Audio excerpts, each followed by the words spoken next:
Okay. So is everybody admitted that's been nominated?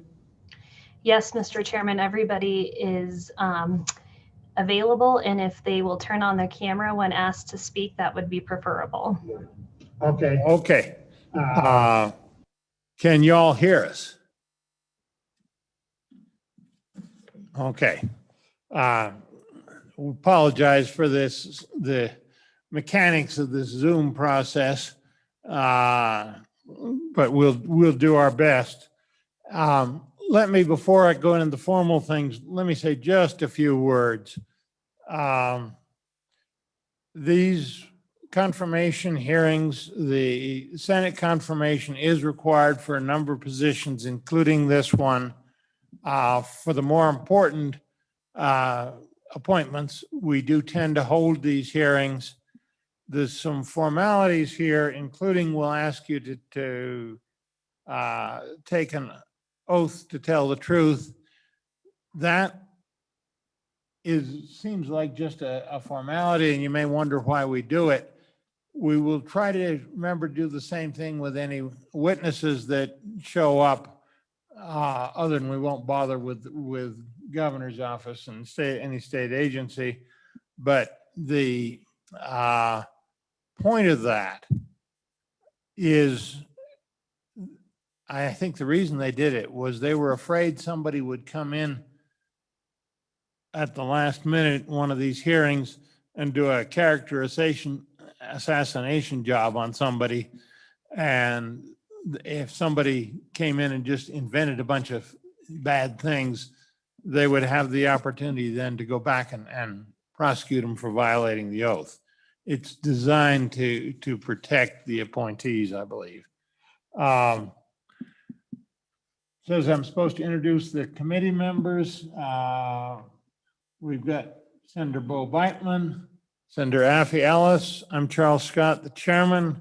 Senator Chris Roffus, Senator Tim Salazar. We've got everybody present. I'm asking you to turn on your audio, and we'll do the oath business. Do you swear or affirm that the testimony you're going to give to this committee will be the truth? Can we hear you? Yes. Yes. Okay. We've got that. Let's go. I don't have the list in front of me. Who've we got? Mr. Chairman, Ms. Bryant with the governor's office is going to introduce them. Okay. What we're going to do is go in this order. Amy Pearson, is it? Yes. Okay. Pearson. Mark Mathern, Elaine Ostmeyer. How do you pronounce it? It's Ellen Craker. Ellen? Yep. Okay. Craker is my last name. Ellen Crater and Ken Clouston. Did I get that right? Correct. Okay. You did. We'll just go in that order. We may, and then we'll have I think there's a representative from the governor's office here. Is that right? Mr. Chairman, it's Ms. Bryant, and she is on Zoom, ready to introduce them at your discretion. Okay. And we'll ask you, Ms. Brandt, specifically about which there's various categories and positions here, and we want to make sure that we're following the statute precisely in terms of do they qualify, because it's embarrassing if you find that somebody doesn't qualify under the formal terms of the statute. So we'll ask you about that, which there's various categories on this board, appointees, and who's filling what category. With that, I'm going to ask the appointees in order, starting with Ms. Pearson to just make an introductory statement, then we'll ask the governor's office to address the issues and say a few words about the nominees, and then we'll open it to questions. So Pearson, go ahead. I am Amy Pearson, and I'm an elementary teacher in Buffalo, Wyoming. Do you want me to kind of just give a little background about myself, or is that going to be in your introduction, Ms. Brandt? Governor's office, how do you want to say anything about who they are, and then let us proceed, or how do you want to handle that? Mr. Chairman, I'm prepared to introduce them to you, and so I'd be happy to do so if you would like, or if you'd like to leave it to them, that's fine as well, but I am prepared to introduce them to you. Okay. Why don't you do that just very briefly, give us a little about their resume. Okay. Thank you, Mr. Chairman. It's my pleasure to introduce today Amy Pearson for the House District Number 4 seat on the State Board of Education. Amy was born in Laramie and moved to Buffalo at the age of 3. She attended Buffalo High School and the University of Montana, where she received a bachelor's in elementary education, a reading specialist certificate, and a dual master's in curriculum and instruction and literacy studies. She's currently working on her PhD in education, specializing in learning, instruction, and innovation. Amy began her teaching career in a kindergarten classroom in Buffalo, Wyoming, and taught for 3 years and before moving to 4th grade. In 2010, she became a national board certified teacher in the area of literacy, reading language arts, early and middle childhood, and recently renewed for the next 10 years. She has continued teaching in various grade levels over the past 15 years. And something to note is that she was awarded the Johnson County District #1 Teacher of the Year and went on to become the 2016 Wyoming Teacher of the Year, as well as K2 TV's Teacher of the Month. She was also appointed to the University of Wyoming's Trustee Education Innovative Governing Board as the only teacher in elementary education to offer insight and expertise for the classroom. Amy spends time giving back to her community as a member of the Johnson County Library Foundation Board, directing dinner theater for the Cowboy Carousel, and is an active member in the Philanthropic Education Organization. And with that, Mr. Chairman, I will turn it over to you and to Mrs. Pearson to make a statement and ask questions. Ms. Pearson, you want to add to that and tell us about what you view on this board, whatever statement you want to make. Go ahead. First off, I am utterly humbled to be asked to serve on this board. Excuse the announcements. It's my students giving their announcements over intercom. I'm sorry. Okay. Cougars will be safe. It will take 1 minute and then they'll be done. And no plane tag on equipment. We also are gonna be healthy this week by soaking up the sunshine this week. For lunch today, we'll be enjoying pork rib patty sandwich, potato wedges, and fruit of the wet day. And tomorrow, we will be enjoying stromboli with marinara, string cheese, vegetable of the day, and fruit of the day. Tomorrow, please don't forget to wear stripes. Please stand for the Pledge of Allegiance. I pledge allegiance to the flag of the United States of America and to the republic for which it stands, one nation under God,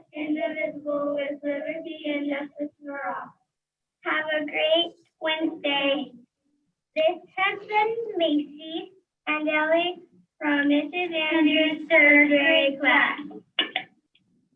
Thank you for your patience with that. That's actually kind of summarizes my world, and I couldn't ask for a better place to be.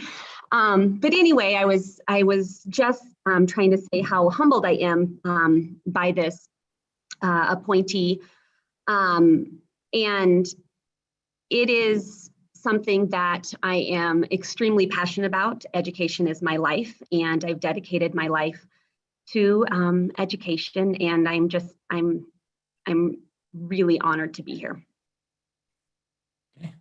Thank you. Next,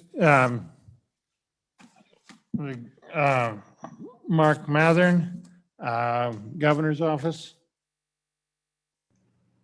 Thank you, Mr. Chairman.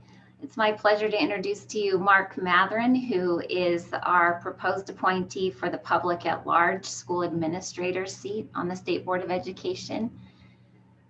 Mr. Mathern is retired as Associate Superintendent of Curriculum and Instruction from Natrona County School District.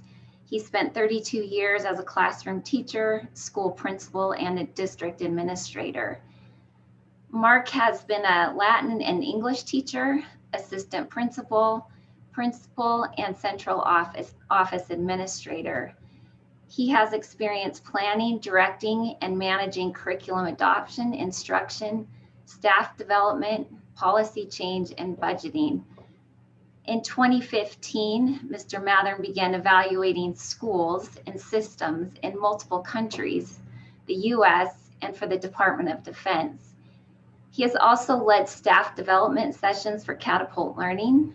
He is a member of Cognia's Global Commission for Accreditation and a member of the University of Wyoming's College of Education Advocacy Board. Dr. Mathern has a bachelor's from the North Dakota State University in Classical Languages, a master's from the University of Wyoming in Educational Administration, and a doctorate from Seton Hall University. He and his wife, Donna, reside full-time in Casper, where several of their children and grandchildren are engaged in the local school system. And with that, Mr. Chairman, I'll turn it over to Mr. Mathern to make a statement. Okay. Mark, proceed. Good morning, Mr. Chairman. I want to thank the Education Committee for this opportunity to serve on the state board.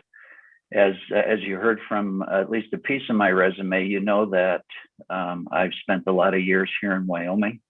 I came in 1982 from North Dakota, and I told my father that I'd be back in 5 years, and I never left. And Wyoming has just been a wonderful place for me and my family. And as such, it's afforded me lots of opportunities.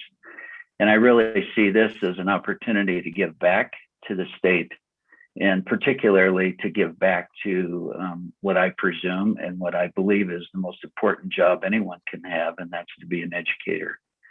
And so in that respect, I bring my experience as an administrator, I bring my experience as a teacher, and humbly bring my perspective. I'm a kind of a data-driven guy. I like looking at data, and I recall, Mr. Chairman, years ago, the effort to improve literacy in Wyoming, and I was certainly proud of the work that Natrona County did at your behest to improve our reading scores in third grade. And I think at that time, we moved from the 65th to the 81st percentile, and I was certainly pleased with that work. And so I bring that experience with me to the state board. I'm eager to work on the 4 responsibilities that the state board has, and I believe I can help with everything from accreditation to standards to assessment and accountability. And so I thank you for that opportunity, and I thank Governor Gordon for giving me this opportunity as well. and having retired a number of years ago, I have a little bit more time to do some of that work. So thank you again. Okay.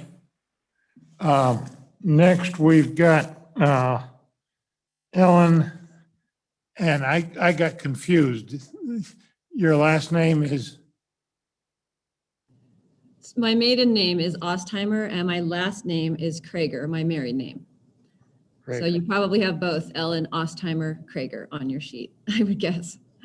Yeah, I actually don't. So Okay. anyhow, Governor's office, you want to say a few words? Yes, thank you, Mr. Chairman. It's my pleasure to introduce Ellen Craker for District Number 1. Ms. Craker is in her 25th year as a professor of history, government, and business law at Eastern Wyoming Community College. Prior to moving to Torrington, she practiced law in Denver after clerking for a Denver District Court judge. Ms. Craker earned her Bachelor of Arts degree from Wesley College, her JD from the University of Colorado Boulder School of Law, and in 2010, earned a Master's of Arts in Teaching History from the University of Wyoming. She is truly inspired and motivated by her students who exhibit determination, passion, hard work, and intellectual curiosity on a daily basis. Ms. Craker has been active in volunteer work in Torrington, including work with the Backpack Program through the Goshen County School District, and most recently as the president of the Goshen County Library Board. Ellen and her husband, Bob, have 2 children. Molly is in graduate school and Ethan is a junior in college. And with that, Mr. Chairman, I will turn it over to Ms. Craker. Here. Thank you so much. I, as well as the others have said, I'm just so honored to be nominated to this position. So thank you, Mr. Chairman and committee, for entertaining us today. I'm not sure I have a whole lot to add, except that basically since my children entered preschool, I was busy and committed to helping in the education system, K-12, as much as possible. So from the time they started preschool, I was on a parent board, and I think I was on a parent board until my son graduated from high school, as well as committees appointed or asked by building principals or the superintendent or assistant superintendent here in Goshen County, work on curriculum and that sort of thing. Most recently, I dove back into the Wyoming social studies standards as part of the University of Wyoming's Malcolm Wallop K-12 curriculum project. And that was just awesome to look at those high school standards, particularly that in 2018 that involved the indigenous tribes of Wyoming, which is something I'm really interested in my history background. And every single day in my job, I deal with graduates from the Wyoming high schools, from the K-12 system of Wyoming. So that's who I have every day in my classes at Eastern. So I guess that's what I bring to the table. I think I have a pretty solid backbone. I know this is going to involve some big picture, big decisions, sometimes decisions that involve, long-term policies that perhaps we need to look at the bigger picture of the public as opposed to just our own communities. And I understand those sort of tensions, but I also feel very committed to committing to education. That's what I do every day in and day out, and being engaged with my community. So I really look forward to helping serve in that capacity. Thank you. Okay. And finally, we've got Ken Clouston. I hope I'm pronouncing that right. The Governor's office, you want to say a few words? Yes, Mr. Chairman. Ken Clausen is proposed for appointee to the member of a local school board position. Ken is originally from Mandan, North Dakota. He is married and is the father of 1 son. He has served as trustee on the Campbell County School Board since 2016. He is the CEO and founder of Gillette Physical Therapy. He has also served as past president and vice president of the Wyoming Physical Therapy Association. Currently, Ken serves as the Wyoming Federal Affairs Key Contact for the American Physical Therapy Association and Wyoming Federal Affairs Liaison for APTA Private Practice Section. Ken is a former board member of the Campbell County Healthcare Foundation, a longstanding member and Paul Harris Fellow in Gillette Rotary, and volunteers as a youth baseball and basketball coach. In his spare time, Ken enjoys golfing, snowboarding, pheasant, elk hunting, fishing, and boating. And with that, Mr. Chairman, I will turn it over to Mr. Clouston for a statement. Awesome. Proceed. Well, good morning, everyone. Thanks for your time, and I'm honored about the nomination. You know, I talked to my board and my administration before accepting the nomination. I said, you know, what do I bring? I'm not from the education system, and I guess that's what I bring is, you know, kind of an outside view. I told the governor, if you want somebody who knows all the assessments and the inner workings of the school district, I'm not your guy. But I do bring in management experience and private business. So I deal with health insurance and personnel and budgeting. And I think that's what I bring is the outside the school perspective. Really looking forward to working with this committee and this board. I went through everybody's resumes and really impressed by the people that are on this board. Thank you. Thank you. Now, at the governor's office, do you have anything further to say? Not at this time, Mr. Okay. Chairman. Thank you. I do have a question for the governor's office, and that is, I was confused as to the first nomination, Ms. Pearson. What position on the board is she taking? District number 4. Okay. Tell me what district number 4 is. What are the qualifications for being appointed to that? Are there a series of districts here? Is it judicial districts that we're talking about? How does that work? Mr. Chairman, there are 7 separate districts.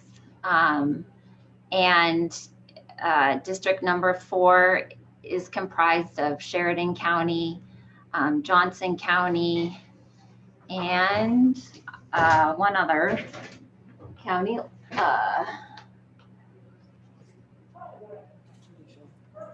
Let's see here, and Campbell County.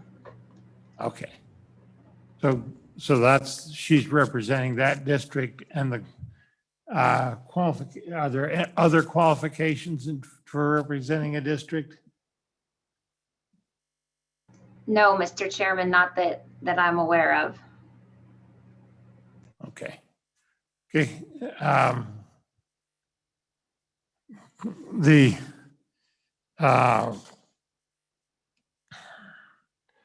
committee, anything else on the eligibility of these people? Senator Ellis. Thank you, Mr. Chairman. Just to add some information, the section that deals with board appointments is at 21-2301. And the requirement for the 7 district members is that they be lay citizens of the state who are electors of the state, known for their public spirit, business or professional ability, and interest in education. Along those lines, so I know we've got 2 nominees, one for District 1 and one for District 4. I'd ask that I'll continue to visit with the department and State Board of Education so we can have a current map put on the website so we have a better understanding of where these districts are. My understanding is they're different than our judicial districts. So that would be helpful for, I think, the public as well as legislators. The other 2, I think, have a qualification requirements. One has to be a certified school administrator at the time of appointment. And I did have a question. I heard that Mr. Mathern was no longer with the Natrona County School District. So I did have questions about your certification, when that expires, and just want to make sure that we're complying with the statute.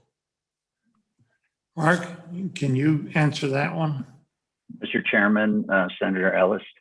Yes, indeed, I am certified as an administrator, and my certification, I believe, is renewable in 2022, which I plan to do and follow suit as required by the PTSB. So yes, indeed, I'm currently administrator. I've retained that endorsement on my teaching certificate, and am ready and able and qualified to do so. A follow-up, Mr. Senator Chairman. Ellis. I think in the past, and obviously the state board doesn't have the lengthiest history, but it seems that, with the certified teachers, they tend to be teachers that are teaching in the classroom. And then the prior administrator, your predecessor, was someone who was working for a district. Can you give us just a little bit of a sense of what your, because I understand that maybe you're a consultant or have your own company. I just want to understand what your day-to-day profession is now, that you're not employed through a school district. Mark, go ahead. Mr. Chairman, Senator Ellis, I'm currently, I guess you would call me a consultant. I work with Cognia, a company that works for accreditation around the world, quite frankly. And I lead accreditation teams. As a matter of fact, I have a team coming together to review a school in Saudi Arabia and another one in Kuwait in the next 3 weeks. Also, interestingly enough, in April, I lead a team for Colstrip, Montana. So I continue to keep my foot in the door as far as my work in education. I'm considered an independent contractor, so I do not actually draw a salary from this company. The other piece I would add to that is I currently do some work through a company called Catapult Learning, and we work on professional development for teachers in schools that are located on Department of Defense sites around the world. I'm currently assigned to Guam. And again, this is done via Zoom. That contract will end in the next 3 months. But I do see these as opportunities to keep my foot in the door and also to stay apprised of the goings on in education. And certainly any of the responsibilities that the state board has currently, I've been part of those through my 20 years of tenure as a school district administrator in the Toronto County schools. And quite frankly, I've, as a matter of fact, I've testified before the Senate subcommittee a number of times during that time period. And I'm familiar with the work that is currently going on in the state of Wyoming. Thank you, Mr. Chairman. Okay. Okay, anything further on that subject? Committee, any general questions for any of the nominees? Senator Ellis. Thank you, Mr. Chairman. I don't know how to tackle this with having 4 appointees up, but maybe a good place to start is I want to be mindful of our time this morning, but I am kind of curious. As I'm sure you're very aware, a few years ago, we passed some legislation requiring that computer science be added to the basket of goods. And it was a bit of a bumpy process in getting the standards promulgated. And one thing that we heard repeatedly was, as we discussed that legislation and working on the standards, was that the plate's full and the school day's awfully busy and teachers are just can't add one more thing. And so, I visited at the time with the coordinator for the state board and learned that there had been a lot of rigor added to mathematics a number of years ago. And because my question was, so we can never change the basket, we can never add things to it. And, we often hear we don't want to take anything out either because that might affect funding.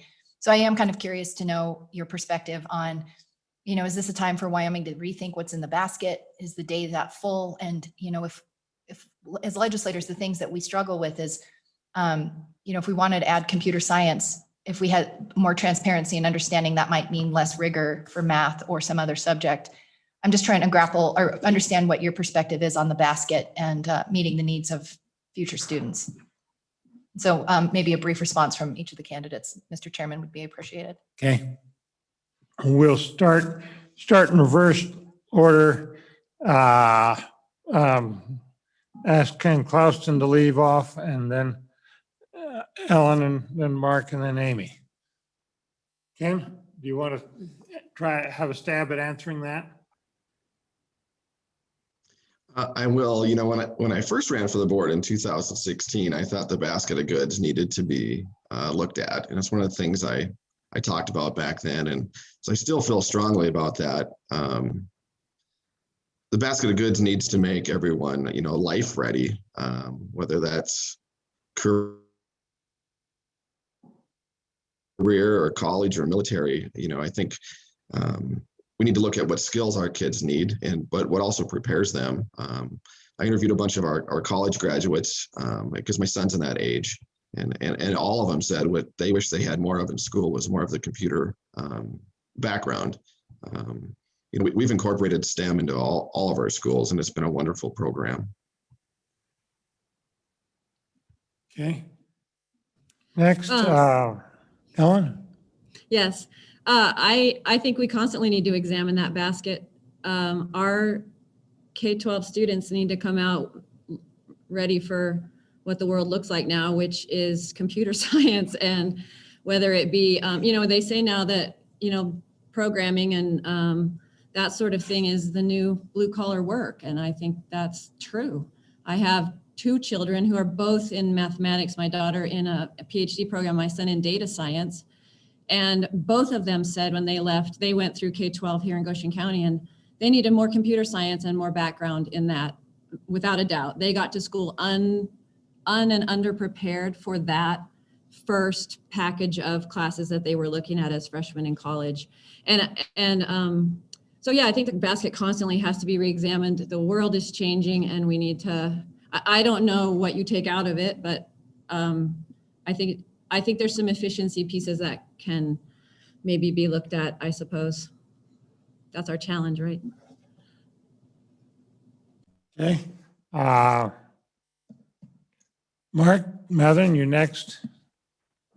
Yes, Mr. Chairman, Senator Ellis, the interesting piece of I think the premise of your question regarding the basket of goods, indeed, we have got to look at that time and again. And I really like what the state board is doing right now with trying to work on a portrait of a graduate, because I think the idea of what does a graduate look like in 2030, 2040, anyone who has a baby granddaughter, they're going to see the year 2100. And I know that's crazy to think about, but they are. And so I think for us to look at that basket time and again is a good idea. I do think the state board's role is doing exactly what it is doing right now, and that's trying to build that portrait of a graduate. I think that computer science is part of that basket because of the legislative mandate, and in that light, I think it's our responsibility, or would be my responsibility as a member of that state board, to support that legislation.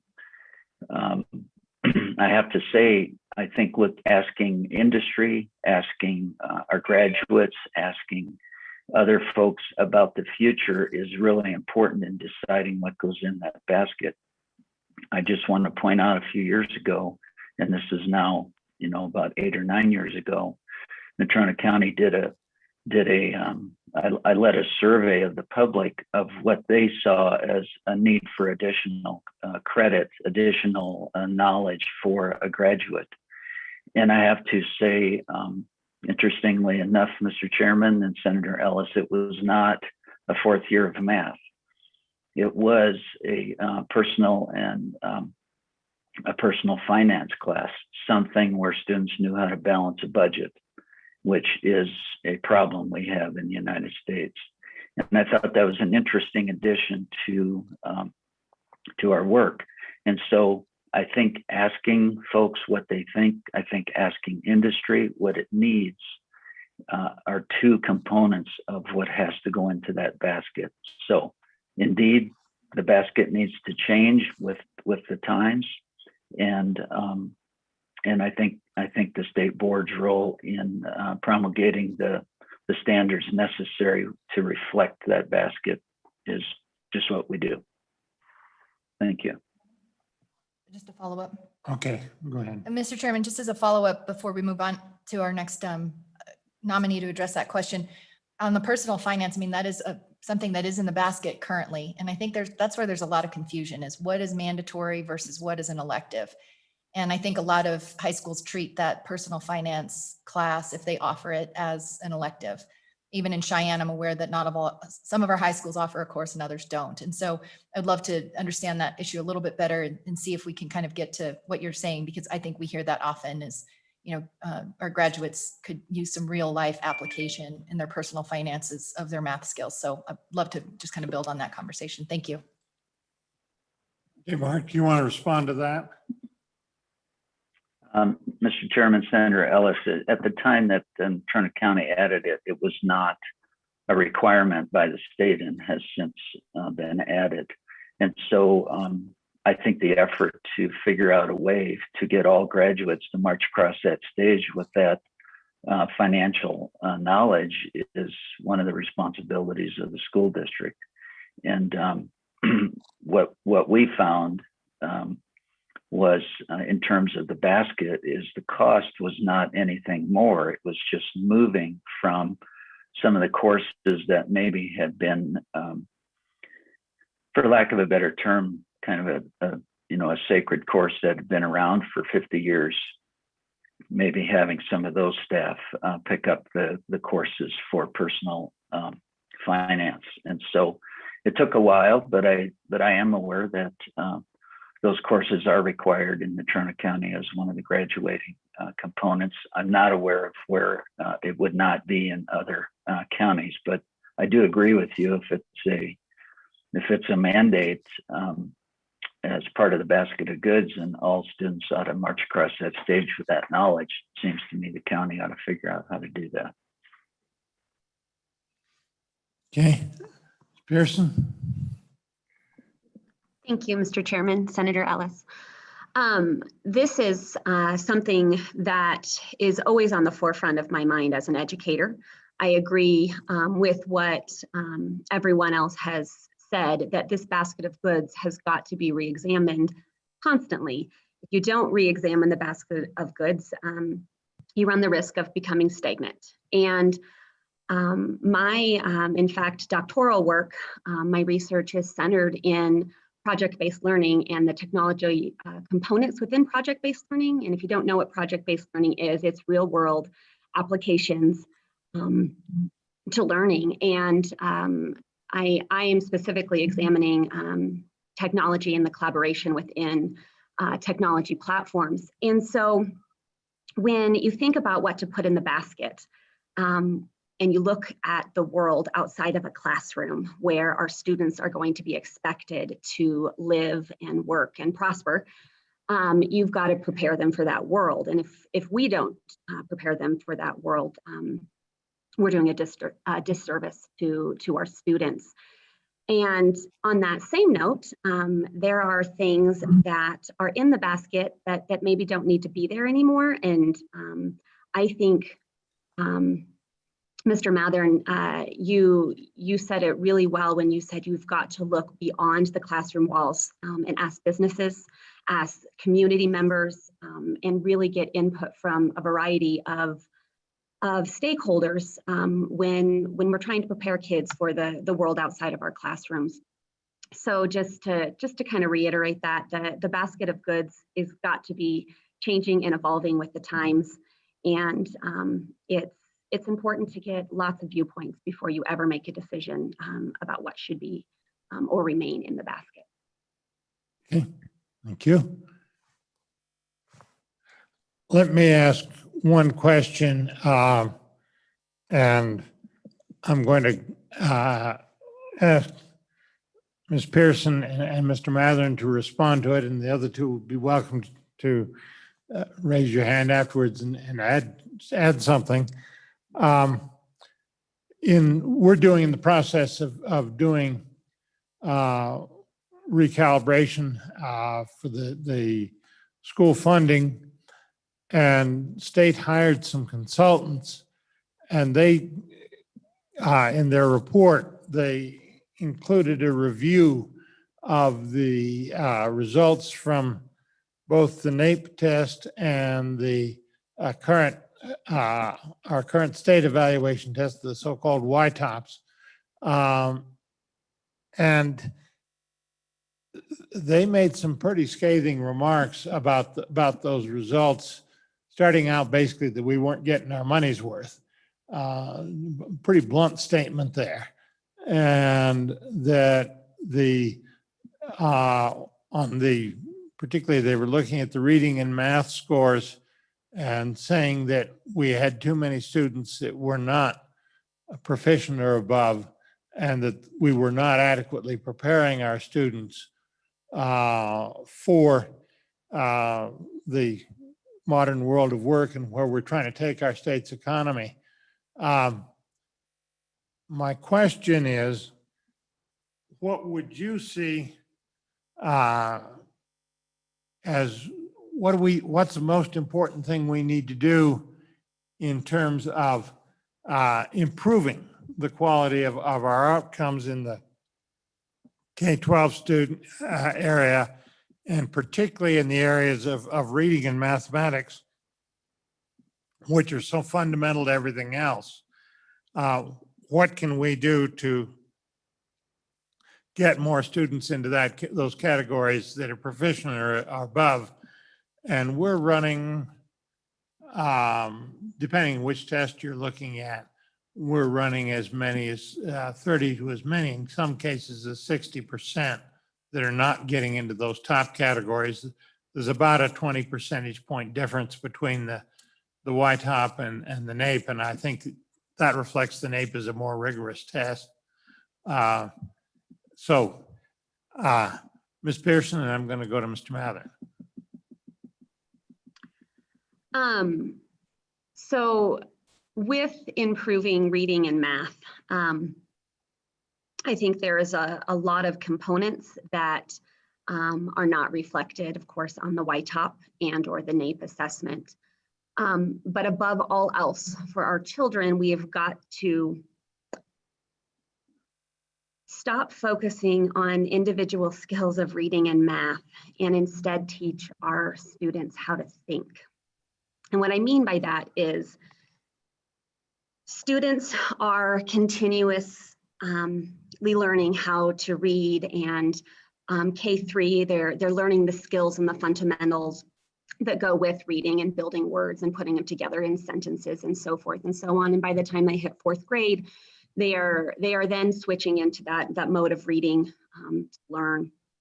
And if through the course of their schooling, if they are not taught how to think and to analyze and to problem solve and persevere through what they're doing, it doesn't matter what you put in front of them, they are not going to score with what would prepare them, I guess, for the world outside. So I think that it would be really easy for us to, as educators and educator policy makers, to really drive skills of math and reading and teach more of math and reading. And I'm not sure it's the teaching more of math and reading is what we need, because we're already doing that.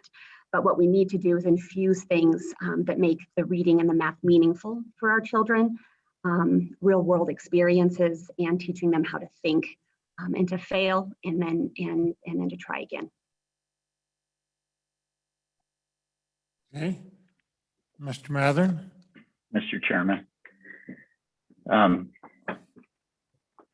It is indeed a struggle to move those scores. And I do know with the NAEP test, our scores actually have improved if one looks at the last 10 years. However, I want to point out just a couple of things that I think will continue to be helpful. One is to truly understand what is inside of each of the standards that the state board passes, I think is crucial for our teachers. And you can't do it overnight. We adopted the state standards, I think in language arts, maybe just at the last meeting. But we can't just hand those standards out to the teachers and say, here they are, go for it. Get them all in place by next fall. I think it's important that we concentrate and spend quite a bit of effort around staff development for what's in the standards, looking at the nuances of the standards. And I just have to reach into some of my experience here with my work with the Department of Defense. They adopted college and career readiness standards 6 years ago. They spent 3 whole years, 3 years, working on staff development around just math. And then they spent another 3 years working on staff development around just reading and writing. And I never experienced that when I was an administrator in the Trona County or in Wyoming. We kind of said, well, let's get these standards in place and let's get some new materials and get ready this fall. And I don't think we can do that with the shift in learning that has to happen for teachers to understand the depth of these standards. And I think it goes to point with Ms. Pearson's comments that this isn't just about a skill set. This is about a life approach. I'll just give you one example and then I'll back away from this. In a recent piece, some of the training I did with the teachers included writing training. And we talked about the idea of conferencing with students. And we emphasized the fact that do not get together with a student to correct their latest writing paper. Get together with a student to help them become a better writer. And I think that might be sort of tough to grasp, but it's really that idea of we're pushing harder on real problems, real life problems, real examples of how we can do those things. And I think studying the data is crucial. So looking at those NAEP scores, looking at the YTOP scores very granularly for the teachers. They need some training, some additional training on how to look at those scores and tease out where the weaknesses are. And that takes training. And I think that in combination with our professional learning community approach, the PLCs, I think has to be emphasized statewide. And I know that's some of the work that's being done now, but I think that's the connection between what you're doing with recalibration and what's in the depth of the standards. Hey, either the other two want to add anything to that? Okay. Yeah, I will, I'll take Yeah, a crack. go ahead. Thank you. You know, I've only been on the board for 5 years, and we had PAWS and we had YCAS, and now we have YTOP. So I guess we need a little stability in what we're testing and how we're scoring it and getting this data. When we look at our school district's fall scores in reading and math to what our winter scores are, everything got better. And what we did was exactly what Mark was talking about. You know, we looked at the areas that we were deficient on. The PLCs got together and they looked at what scores, what things we needed to work on. They tackled them as a group, and we're seeing all of our scores improving. And I think really that's the approach that hopefully we can take statewide. Senator Ellis. Thank you, Mr. Chairman. Just a follow up to this.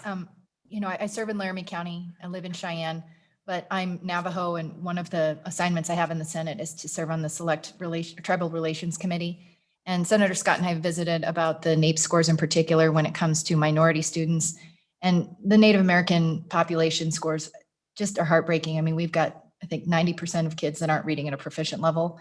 And so I don't expect you to have an answer, but I want you to know that that is a concern for us, a concern for Senator Scott and I. We've talked about, and I don't think there's an easy solution. I don't think there's one solution, but I just wanted to call it to your attention as something that I care about. And if there's any thoughts you have or comments you want to make, but I think we've just been overlooking that population for too long. Okay. Anything further on that? Let me say two things about it. One, I very much agree with the comment on we need some stability in our own assessment testing. Doing a new test every 4 or 5 years defeats the purpose of them, because you get used to what one means and then it's all changed and you can't compare to see if you're really making any progress or not. So that's a particular pet peeve of mine in this area.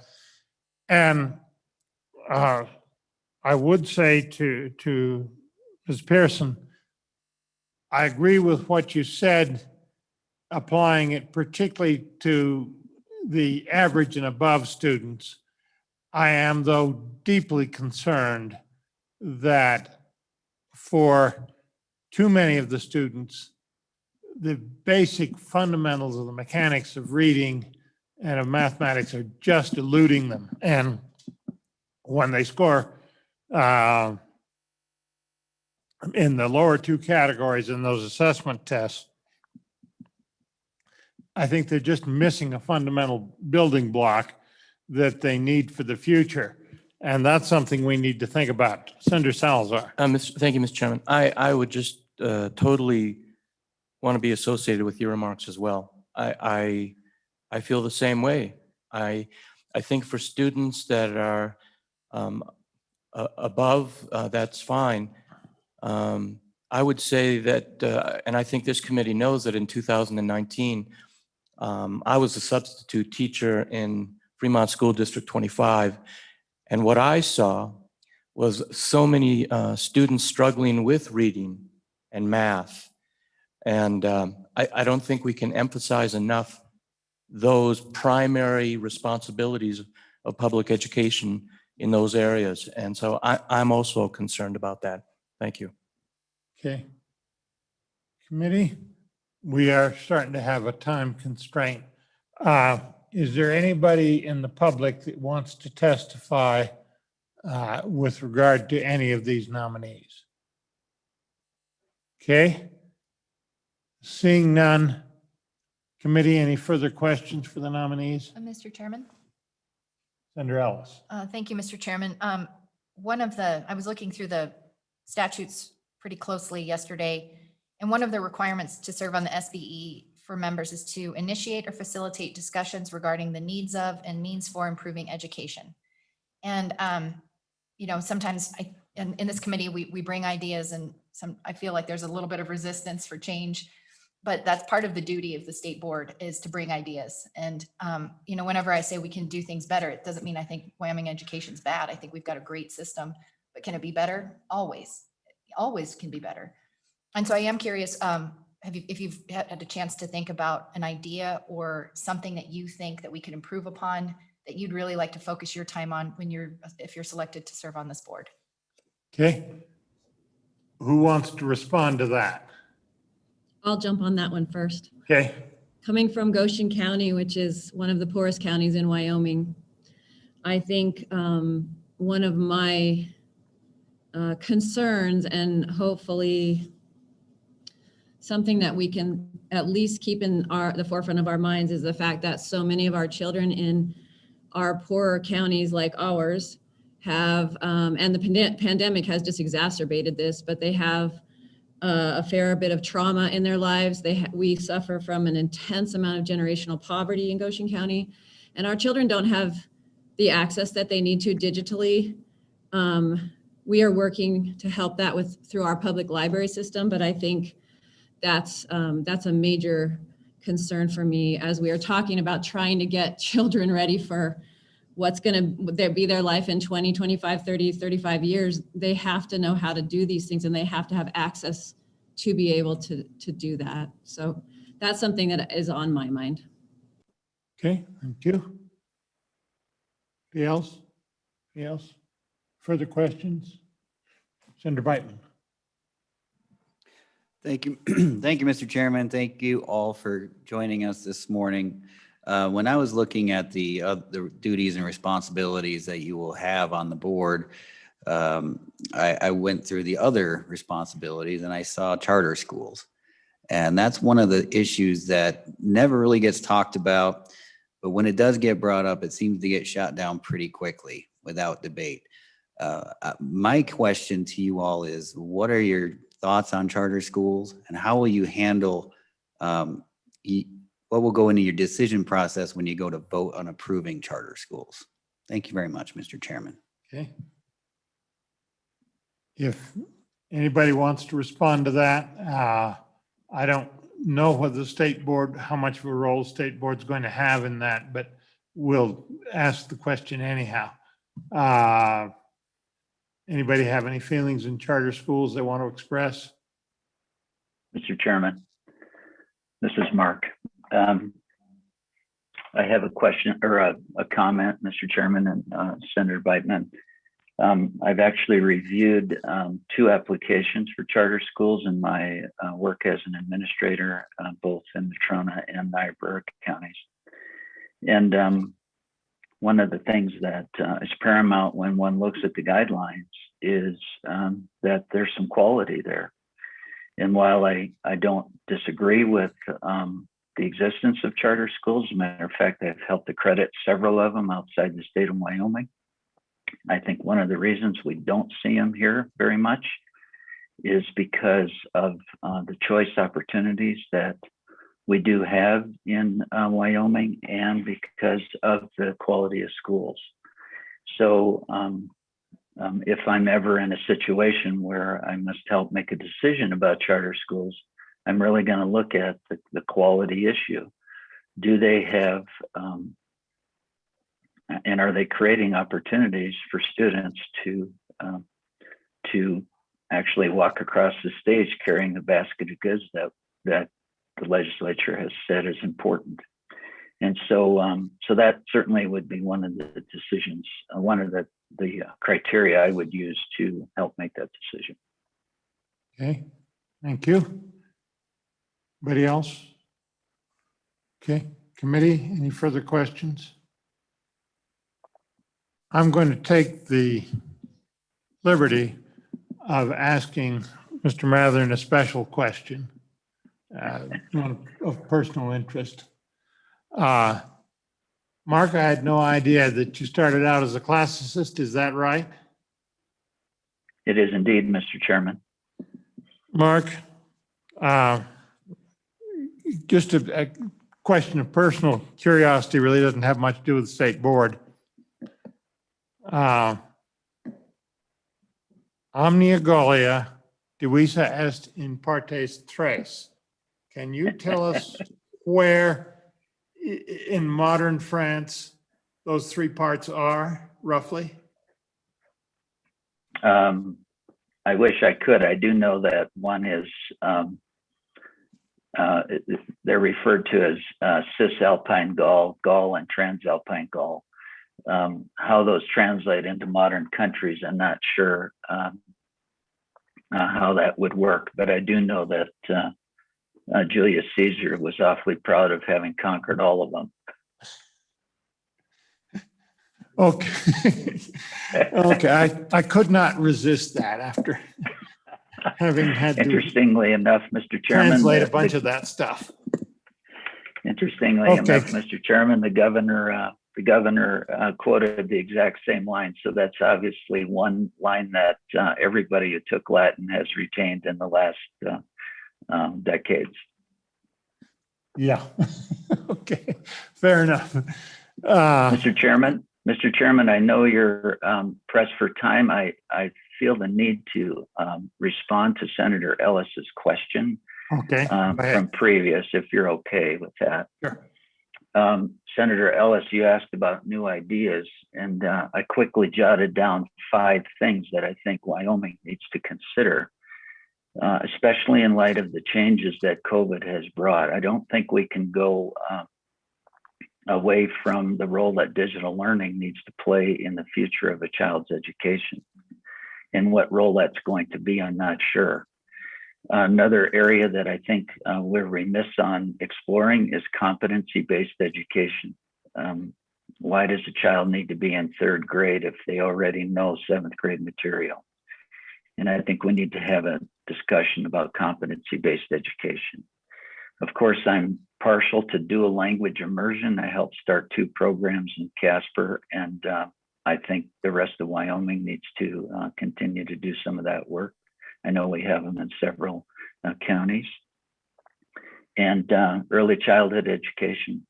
The research is full of data that shows that when we get students educated early, it helps them for life.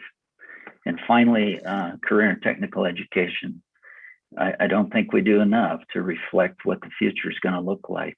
And I think we need to continue to promote CTE concepts everywhere in the state. So I'm full of ideas, and I'm sure the state board will hear those as we progress, assuming that I have that opportunity. Thank you. Okay, Senator Ellis. Thank you, Mr. Chairman. I think, we heard two respondents. I just want to make sure the other two candidates, if they wanted to speak, had that opportunity on bringing ideas. I do think this is an important part of the job description. Okay. The other two of you want to say anything on that issue?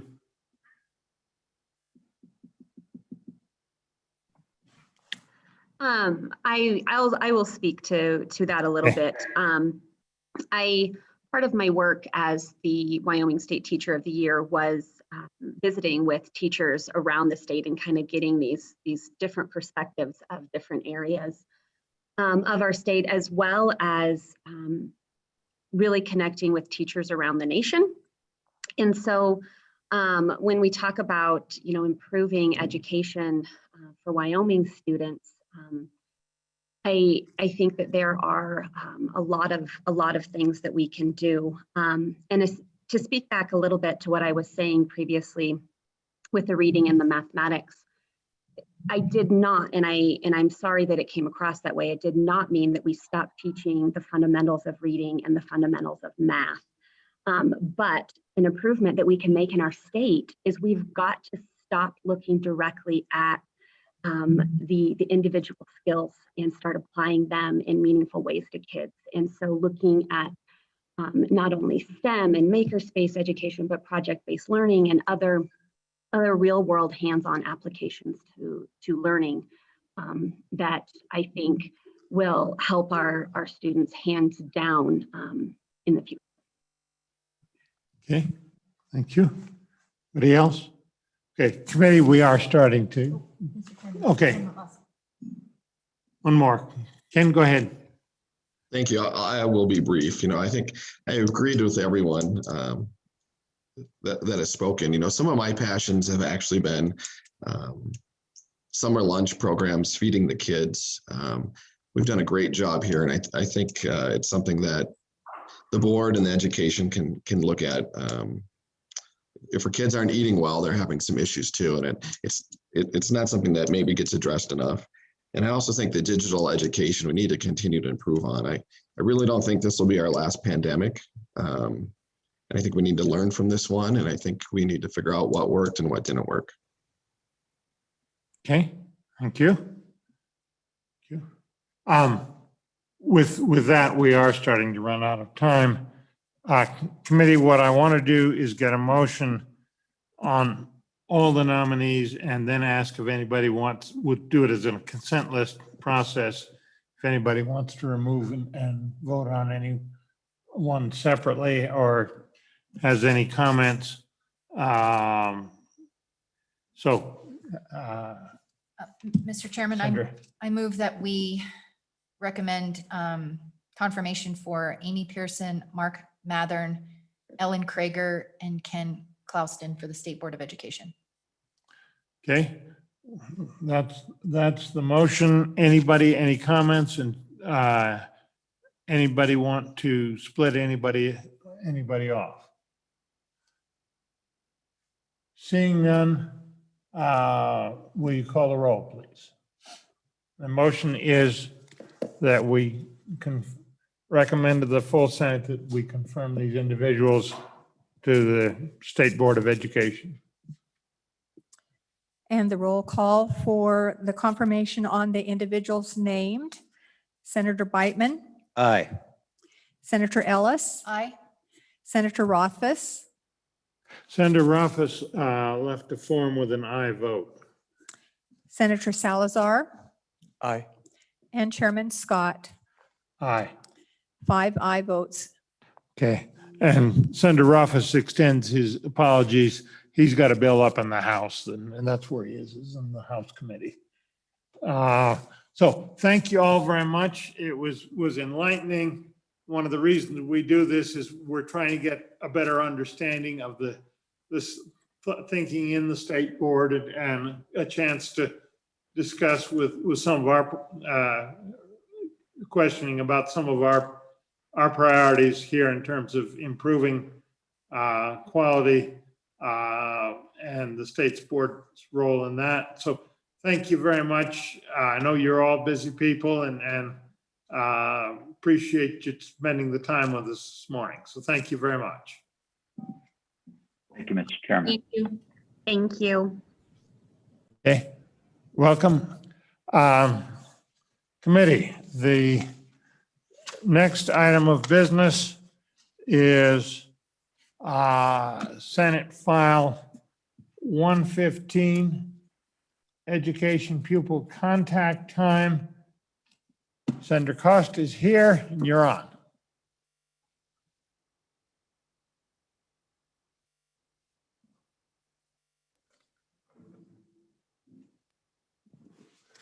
Thank you, Mr. Chairman and members of the committee. I bring to you Senate File 115.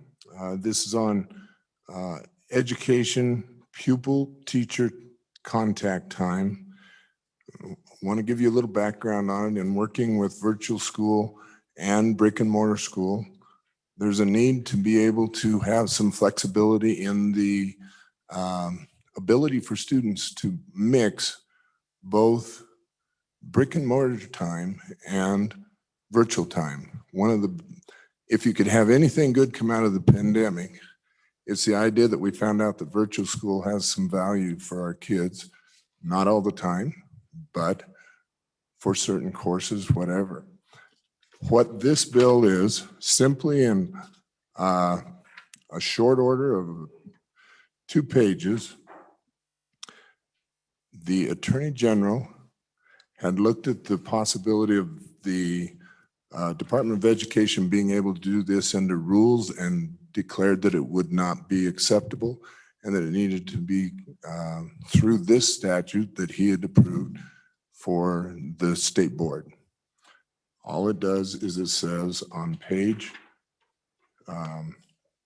1 at the bottom, line 12, in addition to section A of this section and other duties assigned to it by law, the state board shall establish, this is on page 2, line 1, establish by rule minimum amounts of pupil teacher contact time for grades kindergarten through 12.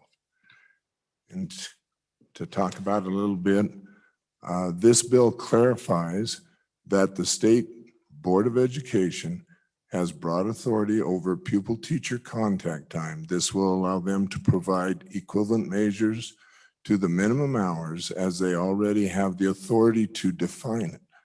These equivalent measures can include many of the innovations that have taken place in the virtual education. Right now, the minimum hours are met through seat time unless it is a virtual education course. Currently, if this bill passes, they will work to shape the rules so that we have the flexibility of our students to be able to have mixtures of courses. All of the hoop jumping and everything that has had to take place in this previous year with the pandemic, the board sees the need for this. A couple of meetings ago, the board asked if they could upset the apple cart regarding the seat time and say it's time to change. I'm going to give you a little bit of a statement of my own perception on it. Blended learning opportunities provide our students options they have never had before. It is time to change the way we see school. No longer can school be 8 or 10 rows of seats where students are to sit and drink in knowledge. Integration and providing opportunities for students to see the connections between different subjects is a necessary transition if we want to make school what it was for all of us, we will fail our students. We need to allow for connections, problem-solving, technology, and skilled training to take place. We have a Hathaway Scholarship that is only getting used by about 30% of our students. Why? Because not all of our students want or should go to college, but the money points to that direction more than certified skills and simpler training, which can benefit not only the students, but new business and our state's economy. The future is in our schools, and we need to do what we can to open up the options for teachers to collaborate and connect the subjects with the future. It all starts right here with the option for blended learning between the seat time and the virtual time. Please think of this as an open slate for many options, not just two: work experience, job sharing, concurrent dual enrollment options. All of this could become part of this time. With that, I would be willing to answer any questions. It's a little bill, but a very important bill. Senator Ellis. Thank you, Mr. Chairman. Senator Cost, would you mind providing me a copy do you have an AG opinion that talks about the need to clarify the rulemaking authority for the state board? I'm not hearing you very well with all this. Would you? Mr. Chairman, did the Attorney General give you an opinion that said that the state board needs this specific rulemaking authority? The attorney didn't give it to me exactly. It gave it to the Karyakins with the Board of Education and said, this is what has to take place in order to be able to. So this is the statement from the Attorney General, yes. Thank you, Mr. Chairman. Just to follow up, I'll take a look at that and visit with Senator Cost because I understand the intent. And I agree with you. I'm frustrated with this seat time notion. It's really antiquated. But I don't know that if any member of the public read this, they would understand the context. So maybe there might be some clarifying language of for what purpose. So I'll continue to work with the senator and see if an amendment's appropriate, but at this time, I won't do that. Okay, and I will just add one thing. I would side with you on an amendment because I had the same feeling. I think we're on the same page. Thank you, Mr. Chairman. Okay. Committee? Senator Brightman. Thank you, Mr. Chairman. Yeah, it kind of goes to my question when I first read this was, are we talking individual pupil teacher contact or collective pupil teacher contact? So I think that might need to be clarified in such an amendment. Or your thoughts on what the general concept was. Are you thinking individual time, minimum individual learning time between the student and teacher, or as a classroom as a whole? Thank you, Mr. Chairman. Mr. Chairman, thank you, Senator Brightman. To give you a little background, we say that there's 175 days for a student to be in school and they must attain 1,100 hours. It's the 1,100 hours in 9 through 12. It's 900 hours in K through 6 and 990 hours in middle school. Those are the hours that are saying brick and mortar basically right now. Those are the hours that would be adjusted so that it does imply the individual student's time so that there's flexibility in that, both for the individual student and the classroom. Okay. Mr. Chairman, Senator Ellis. I think the concept's there. The hard part is when you start applying it to what's happening on the ground. And, an example in my kids' school, when my kids are in 6th grade, they have the opportunity to take an accelerated math class at the junior high. And so it's on the 0 hour, so we take them earlier, and then they're bused from the junior high back to their elementary school afterward. And, there was some real value in having my oldest, who's a girl, go be familiar with the junior high campus. She went from a small elementary school to a very large junior high. And I think that just made that transition that much easier for her. So I do see some value in like the physical presence in certain places. But I also see the other side of it, that it's just kind of silly that we're bus kids around to have these kind of opportunities when they can kind of zoom in and see. So I just wondered if, given your background in education, how you kind of sort through some of those issues and how you think the state board and maybe districts should be thinking about those kind of competing values. Mr. Chairman, Senator Ellis, you pose a very good question. As we continue down this road, more individualized instruction is necessary for our students so that it meets their needs, and all students don't have the same needs. And it's important as we go through our educational process and we make changes, that those changes do surface for the flexibility of the student. And I'm not saying in a class of 50 kids or 30 kids or 25. I'm saying in a idea of each kid, and how do we create that flexibility? And that's a difficult question because there's a lot of unanswered sidelines to that. But if we want the best education for our kids, that's where we need to get. And that is my opinion. Okay. I've got several questions here. One of them is just mechanical. Why the state board, not the state superintendent on promulgating rules and this sort of thing? Mr. Chairman, I'll be honest with you, the Attorney General's made the one that made that decision, and I honestly can't answer that. It does strike me that that's a decision that we ought to make. That the Attorney General just reflecting existing law, I don't think there's anything in the Constitution on this, and I would think we would have the flexibility. And so the question, I really think we need to think about why is it being done one way as opposed to the other. I could see good arguments going one way and good arguments going the other. And so I would urge you to think about that particular question, because you might get asked on the floor the same question. The second thing is, could this rulemaking authority be used to obstruct some of the virtual learning possibilities that there are? And I will say to you that I was very impressed. It was a number of years ago when we were experimenting with compressed video system as a means of learning. There was a biology course that was being offered in one of the Bighorn Basin schools.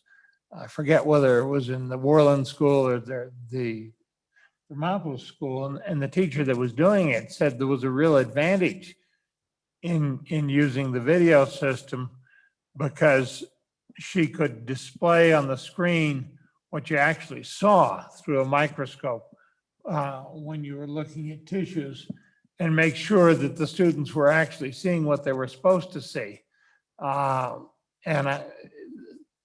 That corresponds with some of the experience that I've had with pre-recorded adult courses in some of the sciences. So I think there's some real opportunities to be had. Could these regulations be used to obstruct those opportunities? Mr. Chairman, I believe with the proper amendment, no. Yes. I believe with the proper amendment, it would not So you think obstruct it. you think it needs an amendment before it? I feel very comfortable if Senator Ellis and I can get together. I have an idea that I would be able to present with her and have her lawyer talent properly word it, but I do have an idea for the amendment that I think would help it. I tell you, if this session wasn't so hurried because of the COVID problems and the amount of time we've spent virtually already, I would hold this bill in committee till we saw that amendment. I'm scared that would be fatal to the bill right now. But it sure sounds like it, to me, it does need such an amendment. Mr. Chairman, you have a very sharp member of your committee that can assist, and I think we'll be able to come up with something you'll be very happy with. Senator Ellis, do you want to comment on that? You're getting drafted. No, Mr. Chairman, I appreciate the kind remarks. I think that the three of us and any other committee member for that matter can be involved in that drafting, and we'll just make it clear, because I share the concern. We don't want to take steps backward. And I actually think we have kind of taken steps backward with prior legislation with the virtual system we've been trying to create in Wyoming. So I want to make sure we don't further erode that progress. Okay. Exactly. I rather agree with you, but I will say that I have great confidence that you and Senator Cost can work this out together. So I think we're all on the same page on that one. Committee, anything else on this? Does anybody in the public here present want to speak to this? Mr. Winnie. Mr. Chairman, you also have Ms. Akins from the Department of Education virtually when you have a moment for her Okay, testimony. when we complete any testimony that's in the room, we'll call on that individual. Okay. Mr. Chairman, Bill Winnie, Sublette County. Early in my career, active duty Navy and the nuclear submarine force, I spent a bit over 2 years teaching out at Navy Nuclear Power Training Unit, Idaho, on an operating nuclear reactor plant way out in the desert. And we were teaching master's level nuclear engineering and so on to commissioned officers and bachelor's level to the enlisted students. And I was what was called a leading engineering officer watch. I was responsible directly for the commissioned officers and supervised the enlisted. One of the things that we found to be absolutely critical was what we called runtime. Put the student at the chalkboard with one or more staff members and pose questions and see how they handled them, and make sure that they understood how to go through the oral board that was coming. I had an oral board for final qualification with 5 members, and of course the questions would go around there. But you absolutely had to do that. And, this was part of a hands-on operational qualification. It was their final qualification before they went to a operating nuclear reactor plant. And the basis of the nuclear Navy was they would have 1 year of training, 6 months academic, and then 6 months hands-on, and I was the hands-on kind of guy. You talked a lot about the mechanics of how you do this, and I understand that, and those are mechanics to be worked out. For example, Senator Beitman posed the question about collective versus individual. And I would just remark on that, the collective and individual are perhaps both important, but I have one son who in his first and second grade developed a reading deficiency because of collective hands-on education, and he was able to get around things he didn't know. So the one-on-one is important too. But at the end of the day, in my view, what is posed here in this bill is absolutely critical to education for Wyoming. I support it, and I ask the committee to support it just as much. Subject to your questions, thank you. Okay. Minnie, anything further? Bill, thank you very much. Is there anybody else here on this bill? Yes, ma'am. Good morning, Mr. Chair. Janine Bateski from Teton County. If there's anything that we've learned from the lemons that have been handed to us with the pandemic, it's how to be flexible, how to meet the needs of individual students, how to optimize the time in class. And I can't thank Senator Cost enough for bringing forward this bill. This is really needed right now because, the pandemic has really forced education, which I think Senator Rothfuss would agree with me, has been fairly slow in moving and changing. The pandemic has really forced us to accelerate the rate of change. And I think this bill is a good step in that direction. Thank you. Okay. Questions? Thank you very much. Anybody else? Anybody else?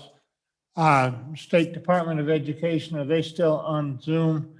LSO, can we admit them and tell us who you are and proceed? Thank you, Mr. Chairman. I'm Kari Akins, the Chief Policy Officer at the Wyoming Department of Education. And I just want to address some of the questions that were asked in discussion by the committee with Senator Cost.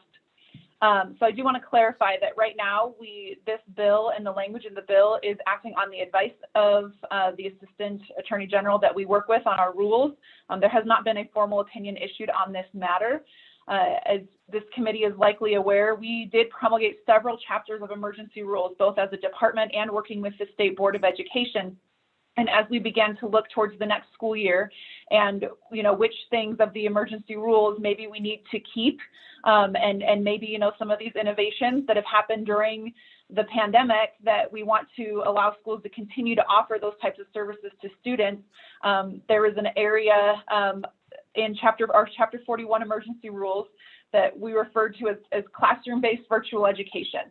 But the definition of virtual education in statute is that is primarily instruction through technology outside of the classroom. And so, once we are out of this state of emergency, school districts have expressed the desire to continue to be able to serve students, even though maybe the primary instruction is still inside the classroom with that teacher, through some of these other opportunities that they've adopted through online platforms and learning management systems.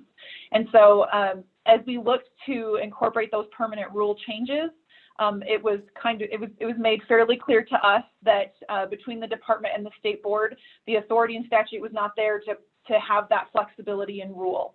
And so we began working with them on where we might be able to get that authority to do that. And of course, that is through the legislature. As to the question of why this is through the state board instead of the superintendent, the only current mentions of pupil-teacher contact time in statute are under the duties of the State Board of Education. In Wyoming Statute 21-2-304, there's a section about our assessment cap, that it should be no more than 1% of total pupil-teacher contact time. And there is the mention of the state boards approving or disapproving of alternative schedules, and that any approved schedules should not reduce pupil-teacher contact time.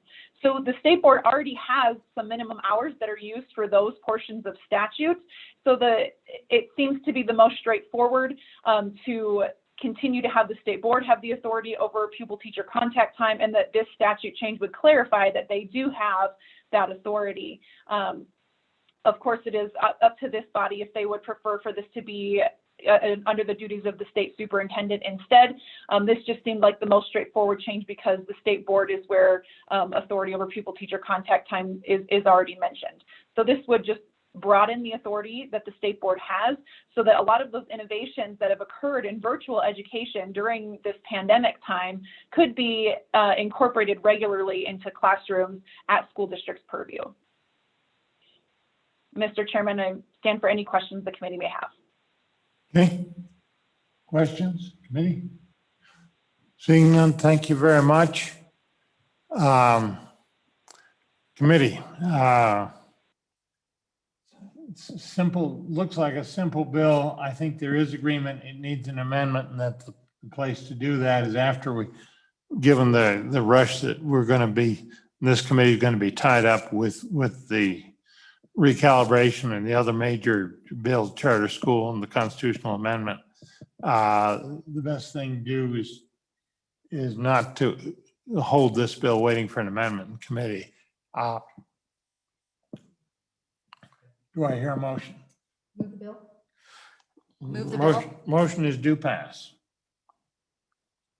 Any further discussion? Senator Ruffus. Thank you, Mr. Chairman. And my apologies, I had a bill upstairs and I wasn't here for the debate and discussion, but the concern that I have with this is that I'd rather do it a year from now. And I spent some time if it passes out of the committee, and I suspect it will, talking and understanding better with the good senator. And I say that because I think there's a lot of room for innovation at this point in time and for lessons learned from the experience that we're going through right now. And I want districts to have full flexibility to utilize their lessons learned before the process goes forward by the State Board of Education to then identify what the best practices are. Because I would just say, reflecting upon it right now, we just witnessed bedlam for a year. Hopefully something positive will come out of that where we will learn, and then establishing what would be best practices would be appropriate to move forward. And maybe that's consistent. I don't know what the nature of the amendment that's proposed is. And the other concern I have is that I would not want to limit to minimum amounts. I would want to limit to other appropriate practices, because minimum amounts is very specific to, we can establish a minimum. And that's not enough. If we're having the State Board of Education determine what the best practices are and what's appropriate, they should be weighing in more on more things than just, hey, Billy needs to sit in that seat for 8 hours a day. That's our recommendation, the end. And that might be the nature of the amendment also. So I have concerns, and if we pass it out of here, I'm happy to learn more. And if I had my way, I would simply kick it 1 year down the road, study it on the Education Committee a little bit, work it through, and then come back after we know more. I'm going to ask Senator Cost to respond to that, and I'm going to ask a further follow-on question, and that is the current situation with the current rules such that once the pandemic's over, the current rules may obstruct what needs to be done, and they need this authority to fix that? Mr. Chairman, Senator Rothfuss, you're talking the language that I'm talking exactly, and we've got to make sure it's flexible. And I got a good idea for that. I told our chairman that the good Senator Ellis, with her capable talent, lawyer-wise and all, we can definitely put something together. I know where we need to go with that. I feel very comfortable with it. And I want to make sure, because I'm passionate about education, that we don't obstruct the ability to go forward in individualized and class. We've got to look at individuals and what's best meets their needs, and how can we accelerate for them, as well as how can we accelerate for the one that needs to be there with the individualized instruction. So I'm looking for the mixture of both, and hoping to have something that will show to the state board the flexibility that I think that we would like to see. At least I think, knowing our good chairman and kind of what he would like to see, I think I'm on the same level, and I think we can make that happen for sure. I wouldn't want to hold it off a year. I think because of the interest of this now and all, we can move forward and have better momentum than if we say, well, let's study for a year, because that's going to slow down to a more back to normal pace, and I don't want that. Let's move this forward and make it happen. Senator Office. Thanks, Mr. Chairman. I'll support it out of committee then and look for this amendment. Do you want to be drafted to assist Senators Ellis and Cost in developing the amendment? Yeah, Mr. Chairman, I'd be happy to work with them and make sure that it's flexible in a way that I think gets those interests across. Okay, well, I think we're all headed the same direction, and frankly, Senator Costa, I think I've got two pretty creative individuals here that can assist you quite a bit.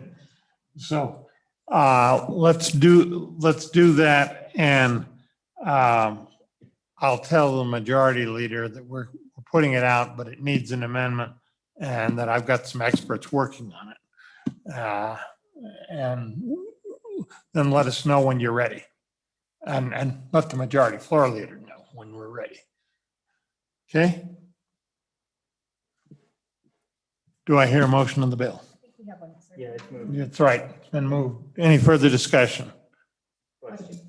Question being called. Call the roll, please. On Senate File 115, Senator Beitman, Aye. Senator Ellis, Senator Rothfuss, Senator Salazar, Aye. and Chairman Scott. Aye. And on the vote, 5 ayes. Okay. Next file, Senate File 108, Senator Cooper's bill, he's in Senate Judiciary Committee. Senator Cost? I will take it. It actually, I ran out of room and he said he would take it for me. So I'll gladly take this bill. Okay, so he delegated it to you. Yes, he Okay, did. what does it do? Go ahead. Okay, this is a real quick fix. It actually kind of ties into the virtual school a little bit. For about 12 years, this has been a huge frustration of mine. When you go to the statutes, it's vocational education. When you go to the federal and everywhere else, it's career and technical. And we even have computer science in there and all now. It's time to change the statute. This bill is crazy thick, but all it does is goes through the statutes and changes vocational education to career and technical education. That's all it does. It's just getting the wording correct. And with that, I'll answer any questions, but that's it in a nutshell. Mr. Chairman, Senator Ellis. I've had the same concern for a while. I'm just giggling that you brought up the bill. It's fine with me. Okay. Anybody else? Anybody here want to testify on this bill? Ellis, do we have anybody in the waiting room virtually on this bill? No, Mr. Chairman. Okay. Gee. Move the bill. Bill is moved. Sounds amazingly simple for such a thick bill. Further questions? Question being called. Question is, shall we report Senate File 108 back to the Senate with the recommendation that it do pass? Call the roll, please. On Senate File 108, Senator Beitman, Aye. Senator Ellis, Aye. Senator Rothfuss, Aye. Senator Salazar, Aye. and Chairman Scott. Aye. On Bill Senate File 108, 5 ayes. The bill passes, do pass. Okay, takes care of those. Committee, on Friday, we're going to do the charter school bill. I know the majority, if it's his bill, I know the majority floor leader wants to put it on the floor on Friday. And so what I'm asking is if anybody has any amendments, can you get them thought out and done in proper form in consultation with the LSO Senate attorneys, so that if we adopt amendments in committee, they can be quite promptly turned into a committee report so we can read it in.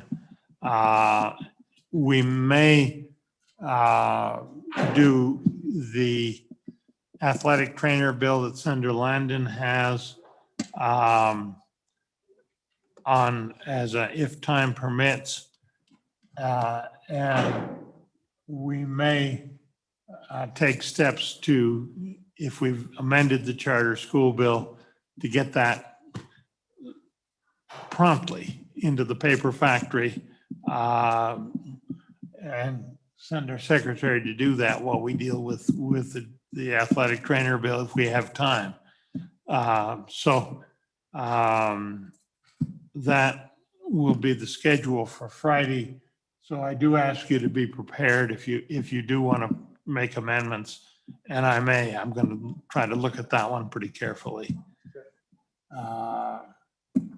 So with that, we're adjourned, and I appreciate cooperation of the committee on that particular issue of getting amendments done promptly.